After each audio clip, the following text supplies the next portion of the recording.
आजच्या काही ठळक घडामोडी।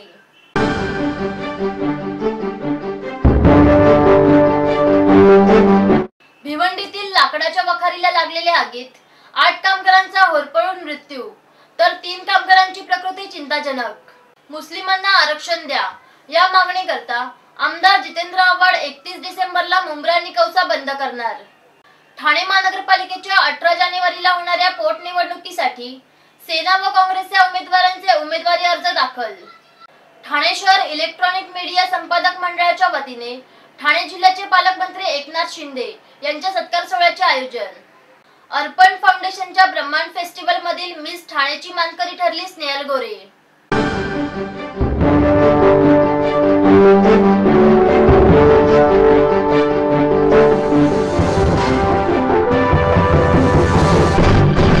भिवंडीतील लाकडाच्या वखारीला लागलेल्या आगीत 8 कामगारांचा होरपळून मृत्यू तर 3 कामगारांची प्रकृती चिंताजनक आहे। भिवंडीतील रैनाल गावातील लाकडाच्या कारखान्यात शुक्रवारी रात्री लागलेल्या भीषण आगीत या कारखान्यात काम करणाऱ्या 8 कामगारांचा होरपळून मृत्यू झाला असून अन्य 3 प्रकृती चिंताजनक आहे। आगीचे नेमके कारण समजू शकले नसले तरी शॉर्ट सर्किटमुळे किंवा थंडीपासून बचाव करण्यासाठी पेटवलेली शेकोटी भडकून आग लागली असावी अशी शक्यता आहे। रैनाल गावात मनवर अली खान आणि इस्तियाक अन्सारी यांचा लाकडाच्या वस्तू बनवण्याचा कारखाना आहे। नेपाळ मधून आलेले कामगार त्यांच्या कारखान्यात काम करून रात्री तिथे झोपत। शुक्रवारी रात्री हे 11 कामगार झोपले होते। ते गाढ झोपेत असतानाच या कारखान्याला आग लागली व 8 कामगारांचा जागीच होरपळून मृत्यू झाला। अग्निशमन दलाच्या 3 बंबांनी 4 तासानंतर आगीवर नियंत्रण मिळवले। या प्रकरणी नारपोली पोलीस ठाण्यात मनुष्यवधाचा गुन्हा नोंदविण्यात आला असून पोलिसांनी कारखान्याचा मालक मनवर अली खान, इस्ताक अन्सारी याच्या बरोबर शेजारच्या प्लास्टिक गोडाऊनचा मालक शौकत अन्सारी यांना ताब्यात घेतले आहे। तसेच ठाणे शहरात देखील अशा प्रकारची लाकडाची वखारे आणि भंगाराची दुकाने भरवस्तीत आहेत। या सर्व व्यावसायिकांनी सुरक्षेची कोणतीही उपाययोजना केलेली नाही। जर भिवंडी सारखी घटना या ठिकाणी घडली तर मोठी जीवितहानी होऊ शकते। तरी अशा अवैध लाकडाच्या वखारींवर व भंगाराच्या गोदामांवर पोलीस व महापालिकेने कारवाई करावी अशी मागणी स्थानिक नागरिक करीत आहेत। ठाणे महानगरपालिका हद्दीत घर घेताय का? मग ते अनधिकृत तर नाही ना याची खातर जमा करा। अनधिकृत घर घेणं हा विकणाऱ्यासोबत विकत घेणारा देखील तितकाच दोषी असतो। तेव्हा घराची डोळस खरेदी करा। आपली कुठे फसवणूक तर होत नाही ना यासाठी ठाणे महानगरपालिका मुख्यालयातील 4थ्या मजल्यावरील बांधकाम विभागात घराचा सर्वे नंबर, टिक्का नंबर याची खातर जमा करा। घराचं स्वप्न अवश्य करूया साकार, पण अनधिकृत घराचा नका करू कधीही विचार। अधिकृत घर म्हणजे उद्याची देखील निश्चिंती। अनधिकृत घराचे दार म्हणजे डोक्यावर कधीही तोडण्याची टांगती तलवार। जगणं तुमचं होऊ दे सुरेल गाणं, स्वच्छ सुंदर आणि अधिकृत घरांचं हसरं ठाणं। ठाणे महापालिकेतर्फे जनहितार्थ प्रसारित। मुस्लिमांना आरक्षण द्या या मागणीकरता आमदार जितेंद्र आव्हाड यांनी 31 डिसेंबरला मुंब्रा कौसा बंदची हाक दिली आहे। मुस्लिमांना नोकरी आणि शिक्षणात 5% आरक्षण द्यावे या मागणीकरिता बुधवार 31 डिसेंबर रोजी मुंब्रा कौसा बंद करणार असल्याचे काल राष्ट्रवादीने जाहीर केले। राष्ट्रवादीचे आमदार डॉक्टर जितेंद्र आव्हाड यांनी घेतलेल्या पत्रकार परिषदेत 31 डिसेंबर रोजी मुंब्रा कौसा बंदची हाक दिली आहे। आघाडी सरकारने मराठा आणि मुस्लिमांना नोकरी आणि शैक्षणिक आरक्षण दिले होते। सर्वोच्च न्यायालयाने मराठा आरक्षण रद्द केले, परंतु मुस्लिमांना मात्र शिक्षणात आरक्षण कायम ठेवून नोकरीतील आरक्षण रद्द केले होते। सर्वोच्च न्यायालयाच्या विरोधात जाण्याकरिता युतीच्या सरकारने 24 डिसेंबर रोजी मराठा आरक्षणाचे सुधारित बिल पास केले। त्यामध्ये मुस्लिमांचा समावेश केलेला नाही।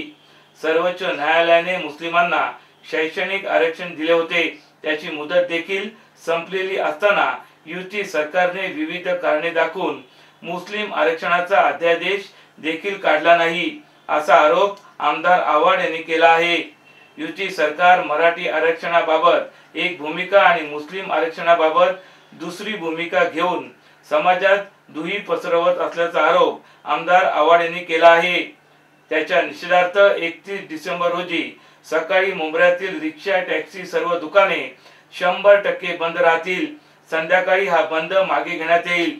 हा बंद शांततेच्या मार्गाने केला जाईल असे देखील आमदार आव्हाड यांनी जाहीर केले। यावेळी विरोधी पक्षनेते हनुमंत जगदाळे, शहर राष्ट्रवादीचे अध्यक्ष मनोज प्रधान, ज्येष्ठ नगरसेवक नजीब मुल्ला, मुंब्रा कौसा राष्ट्रवादीचे अध्यक्ष शमीन खान, नगरसेवक शानू पठाण, अमित सरैया आदी उपस्थित होते।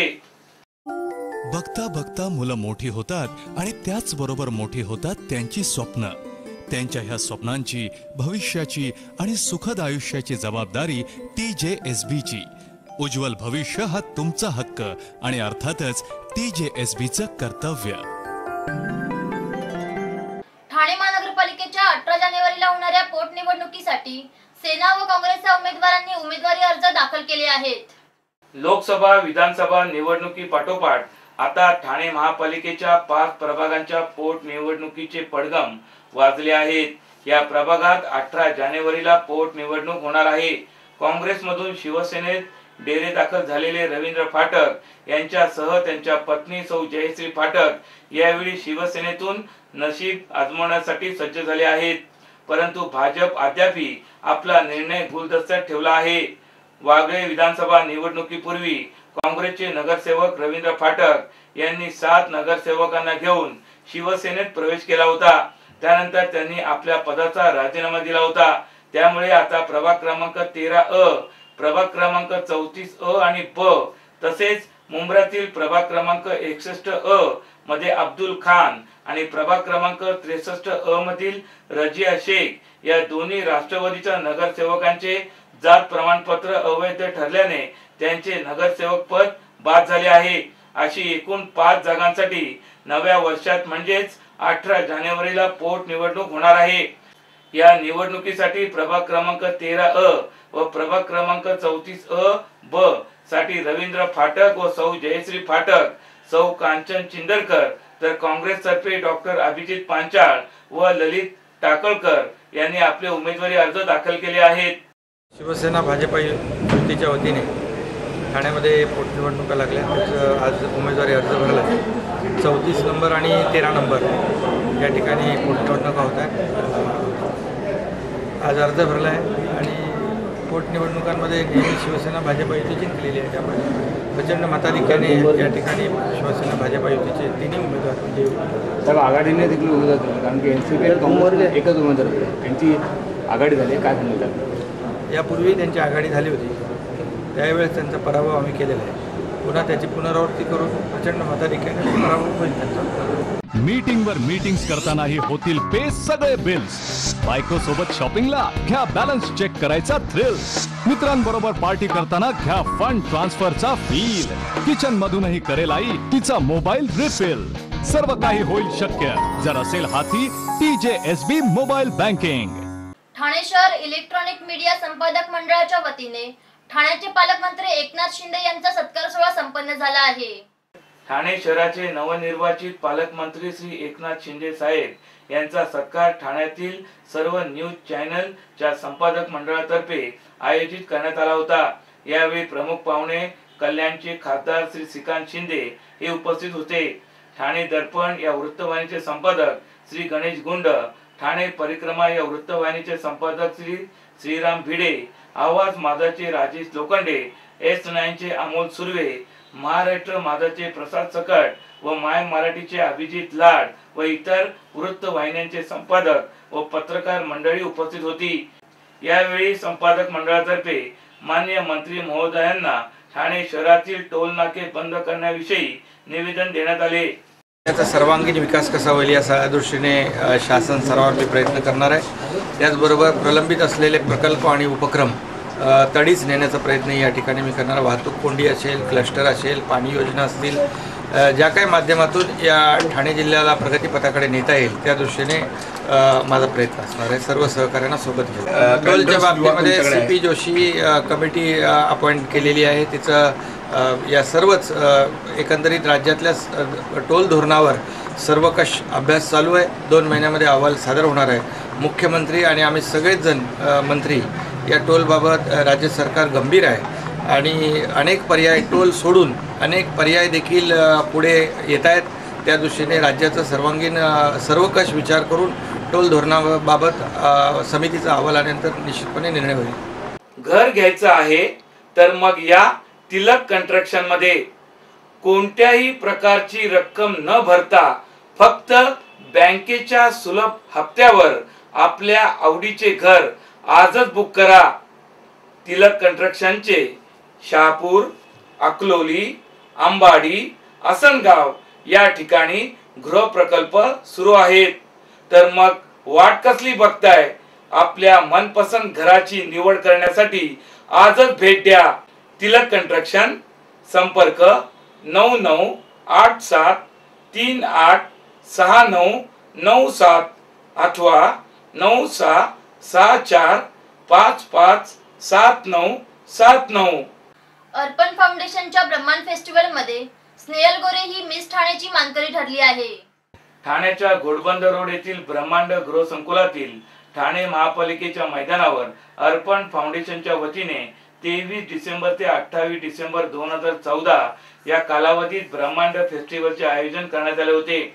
या फेस्टिवल मध्ये विविध वस्तूंच्या स्टॉल बरोबर लहान मुलांसाठी विविध खेळणी ठेवण्यात आली होती. 6 दिवस चाललेल्या या फेस्टिवल मध्ये महिलांसाठी पाककला स्पर्धा, ज्येष्ठ नागरिक गायन स्पर्धा, महिलांसाठी नृत्य स्पर्धा तसेच परिसरातील महिलांसाठी खेळ पैठणीचा अशा विविध कार्यक्रमांची रेलचेल होती. या फेस्टिवलचा अंतिम दिवस रंगला तो मिस ठाणे प्रतियोगिता व मराठी सेलिब्रिटींच्या नृत्य आविष्काराने. मिस ठाणे या प्रतियोगितामध्ये ठाणे शहरातून 20 स्पर्धक सहभागी झाले होते.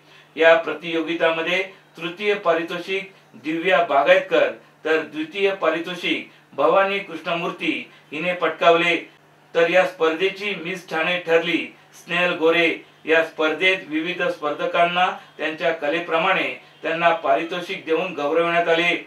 या फेस्टिवलच्या समारोपाला भाजपचे खासदार कपिल पाटील, आमदार संजय केळकर, फेस्टिवलचे आयोजक व नगरसेवक मनोहर डुंबरे, सौ भावना डुंबरे तसेच नवीन वर्षात प्रदर्शित होणाऱ्या मितवा या सिनेमामध्ये काम करणाऱ्या सोनाली कुलकर्णी, प्राजक्ता व स्वप्नील जोशी यांच्या हस्ते विजेत्या स्पर्धकांना पारितोषिक देऊन गौरवण्यात आले.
उद्या पुन्हा भेटू याच वेळी याच ठिकाणी. ठाणे दर्पण वृत्तवाहिनीचे प्रसारण ठाणे शहराबरोबरच ठाणे जिल्ह्यातही होत असते. तरी आपल्या काही समस्या अथवा सूचना असल्यास आमच्या या पत्त्यावर संपर्क साधा. आमचा पत्ता पुढील प्रमाणे.